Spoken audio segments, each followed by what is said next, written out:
ಸಿದ್ದರಾಮಯ್ಯ ಮತ್ತು ಡಿಕೆ ಶಿವಕುಮಾರ್ ಆಲಿಂಗನ ಒಪ್ಪಿಗೆಯ ಆಲಿಂಗನ ಅಲ್ಲ.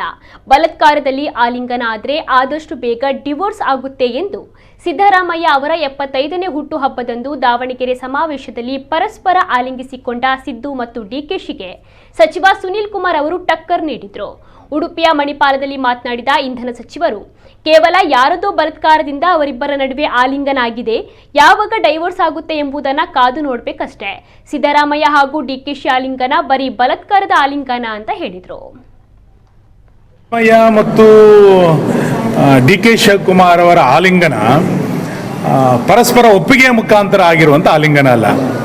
ಆಲಿಂಗನ ಅದೊಂದು ಸಹಜವಾದಂಥ ಪ್ರಕ್ರಿಯೆ. ಯಾರ್ದೋ ಬಲಾತ್ಕಾರದಲ್ಲಿ ಆಲಿಂಗನ ಆದರೆ ಅದು ಭಾರಿ ಬೇಗ ಡೈವರ್ಸ್ ಆಗುತ್ತೆ. ಇವತ್ತು ಇನ್ಯಾರ್ದೋ ಬಲಾತ್ಕಾರದ ಕಾರಣಕ್ಕೆ ಆಲಿಂಗನ ಆಗಿದೆ ಅಂತೇಳಿ ಗೊತ್ತಾಗಿದೆ. ಯಾವಾಗ ಡೈವರ್ಸ್ ಆಗುತ್ತೆ ಅನ್ನುವಂಥದ್ದು ಕಾದು ನೋಡಬೇಕಷ್ಟೆ.